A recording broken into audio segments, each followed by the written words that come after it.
یہ بحر مستضاد کیا ہوتی ہے؟ السلام علیکم ناظرین، مجھے معلوم ہے کہ میرے ناظرین نے یہ لفظ بہت مرتبہ دیکھا بھی ہوگا، پڑھا بھی ہوگا، سنا بھی ہوگا کہ بحر مستضاد میں فلاں غزل یا فلاں نعت جو ہے وہ کہی گئی ہے۔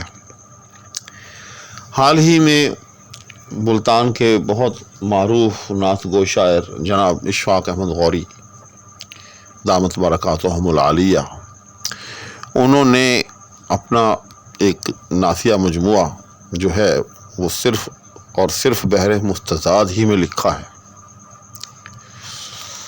تو مجھے بہت عجب لگتا ہے کہ میرے ناظرین کو، میرے چینل سے جڑے ہوئے سامعین کرام کو بحر مستضاد کے بارے میں علم نہ ہو۔ تو آج کی اس نشست میں بحر مستضاد کی تفہیم کے لیے ہی آپ کی خدمت میں حاضر ہوں۔ ویڈیو کی طرف باقاعدہ اور باضابطہ بڑھنے سے پہلے کہ ہمیشہ کی طرح آپ سے یہ التماس کہ اگر آپ سمجھتے ہیں کہ یہ چینل آپ کے لیے کسی نہ کسی درجے میں فائدہ مند ہے تو پھر اس کو پلیز سبسکرائب کر دیں، شکریہ۔ تو آئیں اب بلا تاخیر ویڈیو کو شروع کرتے ہیں اور بحر مستضاد کو سمجھنے کی کوشش کرتے ہیں۔ سب سے پہلے تو یاد رکھیے گا کہ جب بھی کوئی چیز سمجھنی ہو، کوئی اصطلاح سمجھنی ہو، کچھ بھی سمجھنا ہو، اس کے لفظوں پر غور کرنا چاہیے۔ یقین جانیے کہ اگر آپ کو اس لفظ کے جو روٹس ہے وہ معلوم ہو جائے اور اس کی لغوی جہت یا حیثیت آپ کو معلوم ہو جائے تو نہ صرف یہ کہ آپ کو وہ لفظ، وہ اصطلاح سمجھ میں آ جائے گی، بلکہ آپ کو اسے یاد رکھنا جو ہے ہمیشہ کے لیے آسان ہو جائے گا۔ چنانچہ جب ہم اس کو دیکھتے ہیں بحر مستضاد، تو یاد رکھیے گا کہ لفظ مستضاد جو ہے یہ زیادہ سے نکلا ہے، اور زیادہ آپ جانتے ہی ہیں کہ کسی کے اوپر کوئی اضافہ کرنا یہ زیادہ کہلاتا ہے۔ تو مستضاد کا مطلب یہی ہے کہ ایک ہے ریگولر بحر، ریگولر مین جو کہ عام طور پر مروجہ بحریں ہوتی ہیں، لیکن آپ کیا کرتے ہیں؟ آپ یہ کرتے ہیں کہ اس مروجہ، اس ریگولر بحر کے اوپر جو ہے تھوڑا سا اضافہ کر دیتے ہیں۔ اب مجھے معلوم ہے کہ بات ابھی بھی آپ کی سمجھ میں نہیں آئی ہوگی۔ اب یہ اضافے سے کیا مراد ہے؟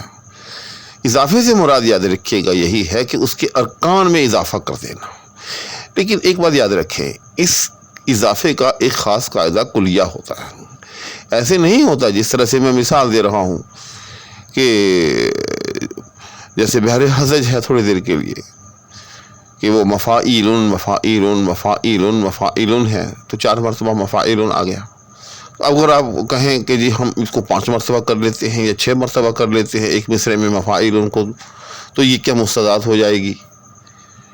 یہ بحر مستضاد کیا کہلائے گی؟ نہیں۔ اس کے اضافے کا ایک خاص طریقہ کار ہوتا ہے۔ جب آپ اس خاص طریقہ کار کے مطابق اس میں اضافہ کریں گے تو پھر اس کو جو ہے وہ بحر مستضاد کہیں گے۔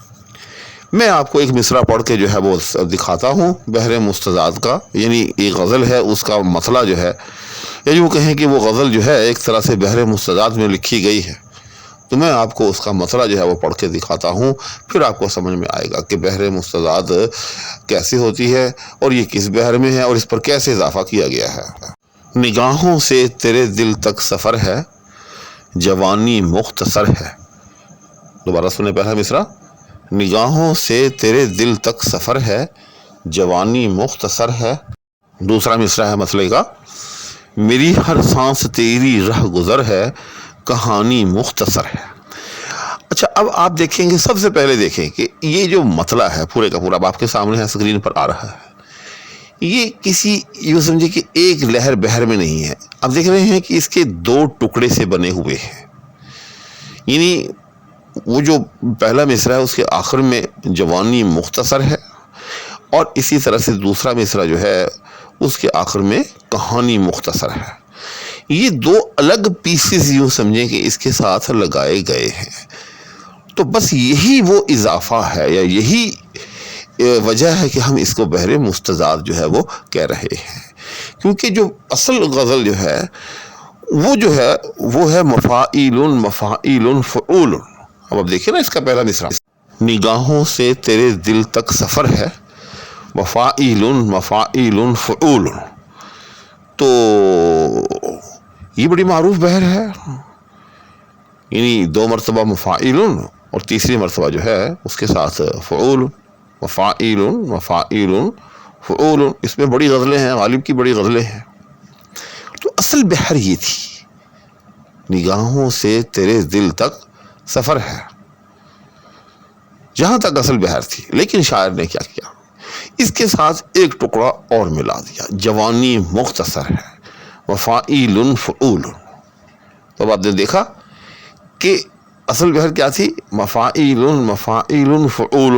تو یہاں تک بحر ختم ہو گئی تھی، لیکن شاعر نے کیا کیا، اس کے ساتھ 2 رکن اور ملا دیے، مفاعیل فعول. تو اس طرح سے جب 2 رکن اور ملا دیے جائیں، اور اس میں یاد رکھیے گا کہ 2 شرطیں بھی ہیں، ایسے نہیں کہ انداز 2 رکن ملا دیے جائیں گے. وہ 2 رکن یاد رکھیے گا کہ ایک اس بحر کا جو سب سے پہلا رکن ہے یعنی مفاعیل، اور ایک اس کا آخری رکن جو کہ فعول ہے. تو یہ دونوں کے برابر وہ رکن ہوں، یعنی اس بحر کا پہلا اور آخری، یہ وہاں سے اٹھا کر یوں سمجھ لیں کہ اب اس بحر کے آخر میں جو ہے ساتھ لگا دیں. تو اس طرح سے جو اس کی لینتھ بن جائے گی یا وہ بحر بن جائے گی، اس کو بحر مستضاد کہتے ہیں. اور اس کے ساتھ ساتھ ایک شرط اور بھی ہے، وہ یہ کہ وہ جملہ جو ہو وہ پہلے جملے کے ساتھ متصل نہ ہو. یعنی ایسا نہ ہو جیسے یہاں آپ دیکھ رہے ہیں کہ نگاہوں سے تیرے دل تک سفر ہے، جوانی مختصر ہے. تو اب آپ دیکھ رہے ہیں کہ یہ جو ہے نا پہلا حصہ اس کا جو کہ اصل مصرع ہے غزل کا، کہ نگاہوں سے تیرے دل تک سفر ہے، تو یہ بالکل الگ تھلگ ہے. لیکن اس کے ساتھ جوانی مختصر ہے یہ الگ لگایا گیا ہے.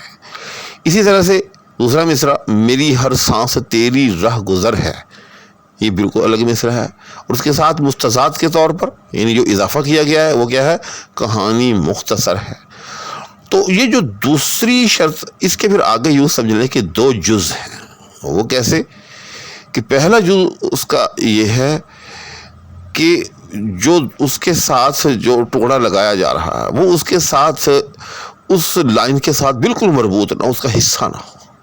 دوسری شرط یہ ہے کہ وہ دوسرا حصہ جو ہوگا وہ پہلے کے ساتھ ازروِ مضمون، جی ہاں یہ بہت اہم بات بتا رہا ہوں کہ ازروِ مضمون وہ اس کے ساتھ جو ہے وہ متصل ہوگا. یعنی یہ نہیں ہوگا کہ وہ الگ تھلگ ہوگا، یعنی ازروِ مضمون وہ اس کے ساتھ متصل ہوگا. تو اب آپ کو امید ہے کہ مستضاد کی سمجھ آ گئی ہوگی. دوبارہ دہرا دیتا ہوں کہ جو ریگولر لینتھ ہوتی ہے کسی بھی بحر کی، آپ کیا کریں، اس بحر کا ایک پہلا رکن اور ایک اس کا آخری رکن وہ وہاں سے اٹھائیں، وہ اس کے ساتھ لگا دیں، اور اس میں پھر ایک الگ سے جملہ کہیں. لیکن وہ جملہ جو ہے وہ پہلے جملے کے ساتھ اس طرح سے مربوط نہ ہو کہ وہ اس کا حصہ دکھائی دے، نیز ایسا بھی جملہ نہ ہو کہ جو ازروِ مضمون اس سے بالکل مختلف دکھائی دے. یعنی وہ جملہ جو ہوگا وہ ازروِ، یوں سمجھ لیں کہ آپ لینگویج کے اعتبار سے، زبان کے اعتبار سے، اپنی کنسٹرکشن کے اعتبار سے وہ پہلی لائن سے یعنی پہلے حصے سے الگ ہوگا، لیکن اپنے مضمون کے اعتبار سے وہ اس کے ساتھ متصل ہوگا. جس طرح سے اب آپ کے سامنے یہی ایک مسئلہ ہے. اب دوبارہ دیکھیں اس کو کہ نگاہوں سے تیرے دل تک سفر ہے، جوانی مختصر ہے. تو دونوں آپس میں مربوط بھی ہیں لیکن الگ تھلگ بھی نظر آ رہے ہیں. اس طرح سے دوسرا مصرع دیکھیں آپ، میری ہر سانس تیری رہ گزر ہے، جوانی مختصر ہے.